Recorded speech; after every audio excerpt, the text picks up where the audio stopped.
Hi guys, ഇന്നത്തെ യാത്ര കടക്കിലോട്ടാണ്. ഇന്ന് കടയ്ക്ക് പോകാൻ പ്രത്യേകിച്ച് കാര്യമുണ്ട്. ഇന്ന് എൻ്റെ ചേച്ചിയുടെ ബർത്ത്ഡേ ആണ്. അങ്ങനെ ആറ്റിങ്ങിൽ ചെന്നൊരു ഗിഫ്റ്റൊക്കെ തട്ടിക്കൂട്ടി ഞങ്ങൾ നേരെ കടയ്ക്ക് പോയി. വണ്ടി ഇരുന്നപ്പോഴുള്ള പ്ലാനായിരുന്നു കടയ്ക്ക് ചെന്ന് കേക്ക് വാങ്ങാൻ. ഇവിടെ നിന്ന് കേക്ക് കൊണ്ടുപോയാൽ ചീത്തയായി പോകും, മഴ പെയ്താലോ. അങ്ങനെ ചെയ്തപ്പോഴേ എനിക്ക് തോന്നി എൻ്റെ പ്ലാനാണല്ലോ തേഞ്ഞു. അവിടെ ചെന്ന് ഒരുപാട് കടയിൽ കേട്ട് ഞാൻ ഉദ്ദേശിച്ച കേക്ക് കിട്ടില്ല. ഞാൻ ഉദ്ദേശിച്ച കേക്ക് എന്താ, 1/2 കിലോയുടെ കേക്ക്. അതിന് കാരണമുണ്ട് ഗൈസ്. എന്തിനാണ് ഞങ്ങൾ 4, 3, 7 പേർക്ക് മുതുക്ക് കേക്ക് അങ്ങനെ ഒരു ചെറിയ കേക്ക് വാങ്ങി. ഞങ്ങൾ എന്ത് വെറൈറ്റി ആയിട്ട് എഴുതും എന്ന് പറഞ്ഞ് ലാസ്റ്റ് ഹാപ്പി ബർത്ത്ഡേ ചേച്ചി എന്ന് എഴുതി ഞാനും മിന്നും ചേച്ചിയുടെ വീട്ടിലെത്തി. അടുത്ത സർപ്രൈസ് ആയിട്ട് എങ്ങനെ വീട്ടിൽ കയറും എന്നുള്ളതായിരുന്നു. അത് ചേച്ചിയുടെ മോനെ വിളിച്ച് കുറച്ച് ഹിൻ്റൊക്കെ കൊടുത്ത് ചേച്ചി സ്കൂളിൽ നിന്ന് വന്ന് ഡ്രസ്സ് മാറാൻ കയറിയ സമയത്ത് ഞാനും അവളും വീടിൻ്റെ മുകളിലെത്തി. അങ്ങനെ സർപ്രൈസ് കൊടുക്കാനുള്ള കേക്കും ഞങ്ങൾ ഗിഫ്റ്റൊക്കെ അവിടെ റെഡിയാക്കി വെച്ച് ഒന്നും അറിയാത്ത പോലെ ഞങ്ങൾ അവിടെ ഒളിച്ചു നിന്നു. അങ്ങനെ താഴെ സിഗ്നൽ കയറാൻ ഞങ്ങൾ ആളെയൊക്കെ നിർത്തിയിട്ടുണ്ടായിരുന്നു. അവർ അവരെ പണി നന്നായിട്ട് എടുക്കുന്നുണ്ടായിരുന്നു. അടുത്ത് ഞങ്ങൾ എങ്ങനെ ചേച്ചിയെ മുകളിലോട്ട് കൊണ്ടുവരിക എന്നുള്ളതാണ്. അപ്പം അവിടെ താഴെ സിഗ്നൽ കയറുന്ന ആൾക്കാരെല്ലാം വിശദമായിട്ട് പറഞ്ഞു തരുന്നുണ്ടായിരുന്നു. അങ്ങനെ ചേച്ചി ഡ്രസ്സൊക്കെ മാറിക്കഴിഞ്ഞതിന് ശേഷം അവിടെ ഒരു വലിയ സാധനം കിടന്ന് അതടിച്ച് ശബ്ദം ഉണ്ടാക്കുമ്പോൾ ചേച്ചി സ്വാഭാവികമായിട്ട് വരണമല്ലോ. ചേച്ചിയുടെ വീട്ടിൽ ഇത്രയും ശബ്ദം കേൾക്കുമ്പോൾ വരുമല്ലോ. ഞങ്ങൾ പിന്നെ സിഗ്നൽ തരാൻ ഏൽപ്പിച്ചിരുന്ന ആൾക്കാർ വളരെ നന്നായിട്ട് അഭിനയിച്ചിട്ടുണ്ടായിരുന്നു. ആ അമ്മയെ മുകളിൽ എന്താ ശബ്ദം ഒന്ന് പോയി നോക്കാം അമ്മയെന്നൊക്കെ പറഞ്ഞ് ചേച്ചി മുകളിലേക്ക് കൊണ്ടുവന്നു.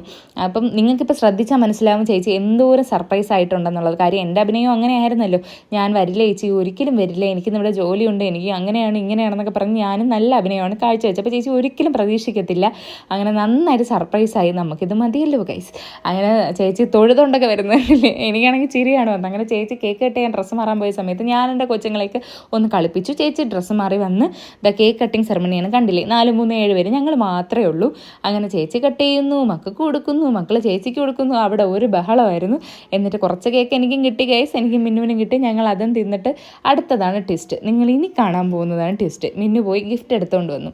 ഈ ഗിഫ്റ്റിന് ഒരു പ്രത്യേകത ഉണ്ട്. പുള്ളിക്കാരി ഒരിക്കലും എൻ്റെ അടുത്ത് പറഞ്ഞിട്ടുണ്ടായിരുന്നു എനിക്കിത് വേണം, എനിക്കിത് ചെയ്യാൻ ആഗ്രഹം ഉണ്ടെന്നുള്ളത്. എനിക്കൊരു സ്വന്തം വീട് വയ്ക്കുമ്പോൾ എനിക്ക് ഈ ഫോട്ടോ ഫ്രെയിം ചെയ്ത് വെക്കണം എന്നുള്ളത് ചേച്ചിയുടെ വലിയൊരു ആഗ്രഹമായിരുന്നു.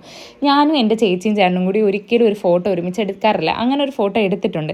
അത് once in a blue moon പോലെ നമുക്ക് വളരെ സ്പെഷ്യലാണ്. അപ്പോൾ അന്നേ ചേച്ചി എൻ്റെ അടുത്ത് ഈ ഫോട്ടോ എടുത്തപ്പോഴേ പറഞ്ഞിട്ട് എനിക്കിത് ഫ്രെയിം ചെയ്ത് വെക്കണം, എൻ്റെ സ്വന്തം വീട്ടിൽ എനിക്ക് ഫ്രെയിം ചെയ്ത് വെക്കണം, നല്ല ഫോട്ടോയല്ലേ എന്നൊക്കെ. പക്ഷേ ഞാനത് ആലോചിച്ച് വെച്ചിരിക്കുമെന്നും ഫ്രെയിം ചെയ്ത് കൊടുക്കുമെന്നും പുള്ളിക്കാരി ഒരിക്കലും വിചാരിച്ചില്ല. അപ്പോൾ അതാണ് ചേച്ചിക്ക് അത്രയും സന്തോഷമായത്. ഒരു 1/2 മണിക്കൂർ കൂടുതൽ ആ ഫോട്ടോയിൽ നോക്കി നിന്ന് എൻ്റെ അടുത്തൊരു 15 താങ്ക്സ് കൂടുതൽ പറഞ്ഞിട്ടുണ്ട്. അപ്പം നമുക്കിത് മതിയല്ലോ ഗൈസ്, അതിനാണല്ലോ ഞാൻ ഇത്രയും എഫേർട്ട് ഇട്ടതും. അങ്ങനെ ചേച്ചിക്ക് ഒരുപാട് സന്തോഷമായത്. അപ്പം തന്നെ വാളി കൊണ്ടുപോയി ഹാങ് ചെയ്തിട്ടു. എന്നിട്ട് ഞങ്ങൾ അവിടെ ഇരുന്ന് കുറച്ച് വെള്ളവും മിച്ചറൊക്കെ തിന്ന് കുശുമ്പും കുണ്ടണിയൊക്കെ പറഞ്ഞ് കുറച്ച് കാര്യമൊക്കെ പറഞ്ഞിട്ട് അവിടെ നിന്ന് ബൈ പറഞ്ഞിറങ്ങി.